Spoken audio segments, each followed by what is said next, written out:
Ain't nobody afraid of Muslim people anymore. The war on terror propaganda is not working. I've met a lot of Muslim people at this point in my life, and almost all of them were extremely kind, and a lot of them were super disciplined and focused, which is something that I respect a lot as a wrestler. Some of my favorite mixed martial arts fighters like Khabib Nurmagomedov are devout Muslims. Nowadays, we have white boys in the rural Midwest rooting for Muslims every UFC fight night. You're not going to be able to convince us that these people are evil and that our tax dollars need to be spent on bombing them. And you know who hasn't always been kind and friendly to me?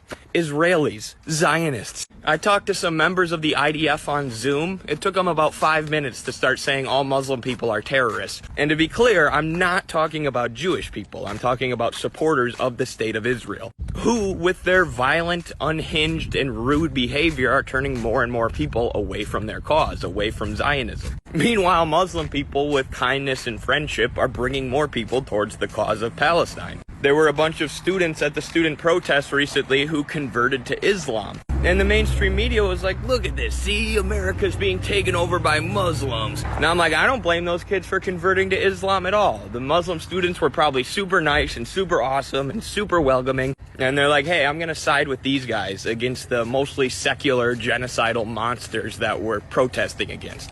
Shout out to all the Muslims.